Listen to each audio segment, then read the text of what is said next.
Waste Bengal के अंदर 3 रोज पहले ही अपने वीएसएफ के अधिकारियों ने एक टीएमसी के नेता को अरेस्ट किया है। वहां की जो वस्तु स्थिति वो है कि उनके घर से एक टनल बिल्कुल बांग्लादेश के अंदर जाकर के निकलती है। उस टनल के माध्यम से वो घुसपैठियों को इस देश के अंदर बुला करके उनको यहाँ का प्रमाण पत्र दे करके यहाँ रहने की व्यवस्था का वो काम करते थे और उनको अरेस्ट हुआ है। और वीएसएफ लगातार सजग है और ऐसे बहुत सारे और लोग आने वाले समय में ऐसे कुकृत्य ऐसे टीएमसी के नेताओं के आप सबके समक्ष आएंगे। और मैं आपसे अपेक्षा करता हूं कि मीडिया के मित्र इन सारे विषयों को ना सिर्फ पश्चिम बंगाल बल्कि हिमाचल और अन्य राज्यों में भी दिखाने का प्रयास करेंगे, तो आम भारतीय को लगेगा कि उनके अधिकारों की रक्षा के लिए इलेक्शन कमीशन अच्छा काम कर रहा है और सैनिक भी अपनी ड्यूटी को सही ढंग से निभा पा रहे हैं। सुमित जी, आप पश्चिम बंगाल में भी जा रहे हैं और वहाँ पे आपकी सुशील की भाषण है, तो पश्चिम बंगाल के हालात और एसआईआर पे हमें जानकारी दी।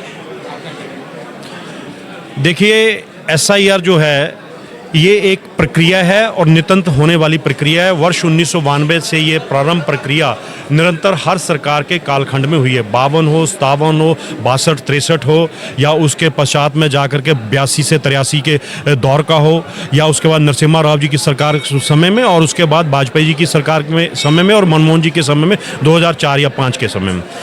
इसके माध्यम से बहुत सारे ऐसे एसआईआर के माध्यम से उन लोगों का वोटों का बिल्कुल शुद्धिकरण होता है जो वहाँ पे स्थायी रूप से रह रहे हैं। उनका एक बिल्कुल प्रॉपरली चेक किया जाता है कि वो वहीं के निवासी हैं, वहीं रह रहे हैं, तो उनके वोट को टिक किया जाता है, उनके वोट को रखा जाता है। और बहुत सारे इस काल अवधि में बहुत सारे ऐसे लोग आ जाते हैं जो इस देश के अंदर कई बार इंटरनली हमारे एक स्टेट से दूसरी स्टेट में भी ट्रांसफर होकर के चले जाते हैं और दूसरे राज्य में चले जाते हैं। वहाँ पे उन्होंने वोट 20-22 साल से बनवा रखा है और अपने मूल प्रांत के अंदर वो अपना वोट डालने भी नहीं जाते हैं, तो एसआईआर के माध्यम से वो वोट भी करता है। लेकिन कांग्रेस इसके ऊपर भ्रमित काम कर रही है। क्यों कर रही है? कि कांग्रेस ने देश के अंदर राज्य ट्रांसफर का विषय इंपॉर्टेंट नहीं है।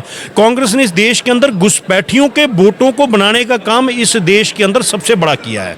इस देश के अंदर यदि हर बड़े राज्य के अंदर, उत्तर प्रदेश का राज्य ले लीजिए, मध्य प्रदेश, राजस्थान, पश्चिम बंगाल, महाराष्ट्र, हर राज्य के अंदर, जब अरुणाचल प्रदेश सीमावर्ती राज्य हमारा अंतर्राष्ट्रीय सीमा के साथ है, हर राज्य के अंदर कहीं ना कहीं अन्य देशों के घुसपैठिए इस देश के अंदर रह रहे हैं और उन्होंने आधार कार्ड के आधार से ही अपने बहुत सारे वोटर बनाने का काम किया है। और आपने देखा होगा कि सुप्रीम कोर्ट ने निर्णय किया है कि आधार कार्ड वो कार्ड नहीं है जिससे कि जो आपकी नागरिकता को प्रतिबद्ध करता हो, कमिटमेंट देता हो। उन्होंने इस चीज को माना है क्योंकि उनको लगता है कि कहीं ना कहीं इस आधार कार्ड का दुरुपयोग किया गया। आधार कार्ड कौन लेकर के आया? कांग्रेस लेकर के आई। क्यों लेकर के आई? 4 से 14 के बीच में, ताकि अवांछनीय लोग जो हैं वो इस राष्ट्र के अंदर रह सके और इस राष्ट्र के नागरिक बन सके। और उसी कड़ी में अब जो वर्तमान केंद्र की मोदी सरकार है, उन्होंने पूर्ववर्ती कांग्रेस सरकारों ने जो एसआईआर चलाया करते थे उसी के अनुसार चलाया है। एसआईआर का सबसे बड़ा उदाहरण तो ये है, आप पत्रकार मित्रों के माध्यम से मैं बताना चाहूंगा कि सब मेजॉरिटी किसके साथ, कांग्रेस कैसे वोट की चोरी करती है। वोट चोरी पे जाते हैं।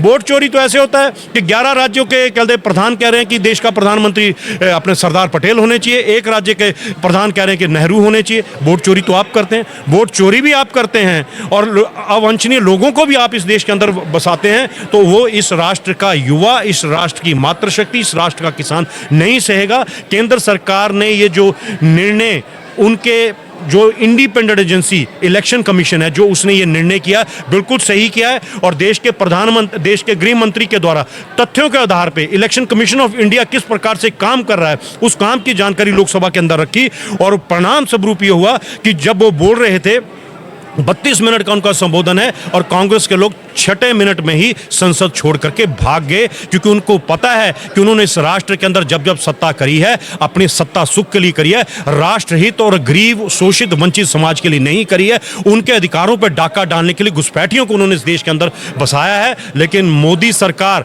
और मोदी सरकार के दूसरी तरफ इंडिपेंडेंट जो इलेक्शन कमीशन ऑफ इंडिया ऐसे घुसपैठियों को इस राष्ट्र में बसने नहीं देगा।